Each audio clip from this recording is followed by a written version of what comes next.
Hello everyone and welcome back to another AFK journey video. In this video I wanted to recap the top teams that have been shared for the Thalassa Aurora squad Ravaged Realm as of right now. And there are basically 4 teams I want to showcase. 3 of them are using Hugin and 1 is not using Hugin. However, they're all within the same damage range that it comes down to RNG and level of investment. And for example, if you don't ever even recruit Hugin on your account, but you have, for example, the heroes in the team that Techies is running, then you will be able to compete even for the top ranks. So as right now, there isn't a team with Hugin that makes it so much better than, for example, all the other teams. It just kind of is maybe on average just slightly better than the non-Hugin teams. But maybe when more testing happens, when global server comes out, maybe then Hugin will have like an improved version of a team.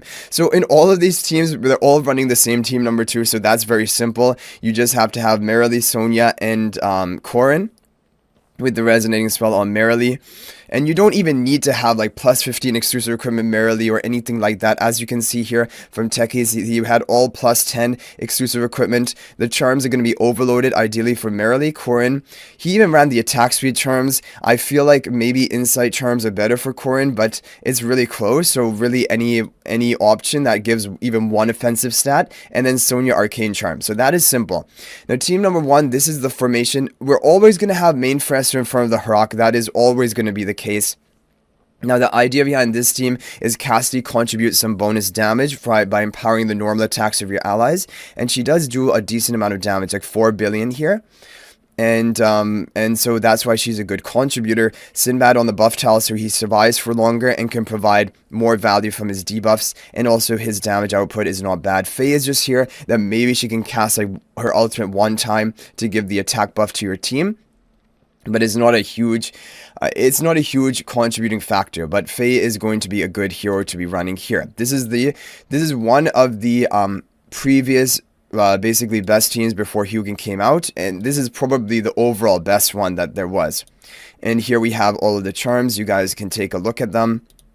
But we have talked about this before, and basically the key ones are Butcher onto Harak and Gale onto Sinbad. Mystic onto Cassadee will improve her damage a bit, but it is way less important, and the other ones do not really matter as much. Okay, moving on to now what is team number 3. Now this is the team that we did in our team testing earlier today. And we found this team, and this team did pretty well. And even for this player here, it got even a little bit of a higher score compared to me, but still under 113 billion damage, probably 112.6 or so billion damage. It doesn't show you exactly. So you have the Hugin in front of the Cassadee to give the charm bonus to her for that bonus attack at the beginning, because Cassadee is going to die and Hugin are going to die really early on because they're going to get devoured by the Harak. And so that initial attack bonus from the charms onto Cassadee, it increases their damage output. As you can tell here, from around 4 billion damage in the other column to 6 billion damage here is a big boost. And then you have Sinbad just on the Gale charms. Interestingly, this Sinbad was not even plus 15 exclusive equipment here. And Butcher charms onto Harak, that is pretty important. Butcher are doing better than Balance charms for Ravaged Realm for Harak, but Balance would be a good second option. Ferresto, and then you have Hugin. Hugin with the Blast Charms, because you just want him to basically cast, when he casts his ultimate, even if he can cast it one time, the Blast Charms will increase the value of the attack buff he provides to his hardest hitting ally by 5%. And that is basically a 5% bonus attack buff onto Harak, which is minor, but it is, in my opinion, the best option for Hugin. But again, you just really need to get a mythic set onto him to get that quality bonus to give, like, for example, his buff to the Cassadee behind him. Team number 2 is the same, as you guys can see here. So this is the team Hugin and Cassadee. Now, I did some team testing, and I managed to get just a little bit higher, up to rank 2, basically. Probably only 100 or 200 million higher than the Hugin Cassadee team using Vala. So this can give people an option. For example, if you don't have Cassadee built, but you have Vala, this can be something that you try. I had the main Frester in front of the Harak and the Illusion up in the left corner, Sinbad up in the right corner. Basically, when Sinbad was behind, like the Illusion Fresto, you would think that would be good for the damage reduction, but he always would take some initial damage and end up getting devoured first. And I didn't want Sinbad getting devoured first, so that's why I changed to this positioning, and this positioning did the best for me.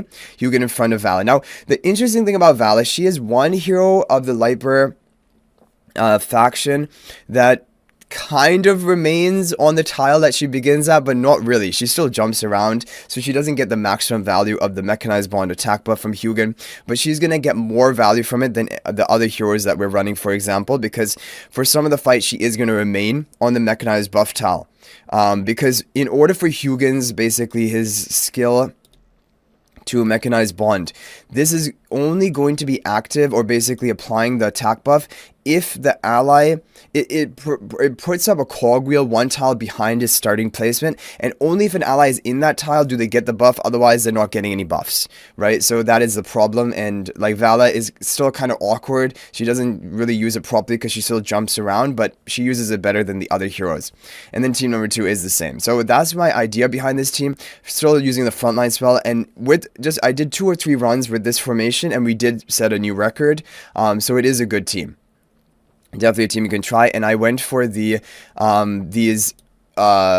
haste and crit percent charms onto Vala, but maybe even attack percent would be better. I'm not sure. This was like 2 good offensive stats, and for example, like her Reaper charms, they give attack and execution, and I think execution doesn't have value in Thalassa because like I don't think the boss is ever considered to have below 50% health. So yeah, I'm not sure about that, but you could try Reaper charms, you could try some different option. Yeah. Okay, and Sinbad Gale Charms, and he survives much better in this position and deals pretty good damage of his own. And now finally, the final team formation, and this is really cool because it's not using Cassadee, and it's not even using Vala. So basically, if you have Fay, even a +5 exclusive equipment Fay, then that is all you need, and this is actually getting the overall top score. But again, they're so close that it comes down to RNG. This is only 100 million score higher than the Vala team that I just showed you, and so yeah, I mean, it's difficult to say which one is actually the best overall. They're all like within, they all compete with each other, and I don't think one of them can be said to be better than the rest. I think there will be potential, and I think with more team testing, Hugin can be a part of the overall top performing team, like undisputed, but as of right now, they're all sort of competing within the same bracket. And so this is really interesting, Hugin in front of the Fay. So now what we're going to do, we're going to watch this replay, because I want to see what happened here, because the only thing I can think of is that maybe Hugin survives for long enough in this position and he's able to keep casting his ultimate, and that will keep providing an attack buff for Harak. No, he still gets devoured first. Oh, but I guess Fay lives for longer than normal, and Fay also has the attack buff with her ultimate cast, but then she also dies right before casting her ultimate right there. So I don't know, like I think really in the end, it just kind of comes down to the RNG of how much damage Harak can put out. And I guess also the Devour order, but in this position, the Devour order should be pretty similar, and it just comes down to the damage. Anyway, I think probably this first team got over 60 billion, probably got around 62 billion to be honest, in order to get such a high record. So we're going to take a look at the score that it gets. Okay, and even here he eats the main Fresto. Wait, what? Okay, so this got 60.9 billion damage on team number 1, so the team number 2 actually carried it for this team comp. And team number 2, he was running the Insight Charms overloaded onto the Merrily and Sonya Arcane Charms. So the team 2 actually carried the damage for this team, because in the team that we did with Hugin and Cassadee, that got almost 62 billion on team number 1. So with better RNG, it could have even gotten an overall top score. So that is what we had to kind of consider. Now what I want to take a look at is I want to look at the Vala team. I want to see what type of score we got for the Vala team. Now you can see it kind of in action. So here, Vala's perfect. She's getting buffed up by the Mechanized Bond. Everything is great. But then she's like, no, I'm going to jump and I'm going to kill that tentacle. And now I'm not going to return back to the Mechanized Bond. Anyway, it doesn't matter because like right there, Harak devoured the Hugin and then the Mechanized Bond disappears from the map anyway. Hugin almost always gets devoured early on. There's nothing you can really do about it, which means that his charms are even less important for this Ravaged Realm, because like he's not going to get a lot of value of keep casting ultimates. Maybe he casts 1 or 2 times in the fight, so you don't need the blast charms. You just need to give him any good quality bonus, basically. Like basically just give him 3 mythic charms of any set, and then he will get the maximum quality bonus attack buff for the ally behind him, which is the Vala in this position. Okay, so it's just kind of weird. Like, you would think, oh, well, Sinbad got devoured, Vala got devoured, how could this possibly be good? But it just comes down, I guess, to the crits that Harak manages to land. And there we go, yeah, 62 billion damage with this team. So this is the overall top performing, I guess, team number 1 as of right now. But it does have a high level investment, plus 15 Vala, but plus 10 would probably be doing relatively similar, especially because Harak devours the Vala pretty early on. So basically, these are some team options that you can try. All of these are kind of good, and if you're not recruiting for Hugin, no problem, because this team is also basically really competing with it well. But you'll need the Cassadee. If you don't have Hugin, you'll need Cassadee. If you have Hugin, then you can, like, for example, use Fay instead of Cassadee, or use Vala instead, and you can get some good scores here. But anyway, guys, that is going to be it for this video. I hope you enjoyed it, and you guys can let me know if there are any other team ideas you have. And as for team number 2, who knows, maybe there could even be some upgrades there, but I find it unlikely because that team is really well optimized. And yeah, looking at all of the top scorers, no one is even touching that second team. But anyway, guys, I'll hopefully see you in the next video. Thank you all for watching, and until then, everyone, peace out for now.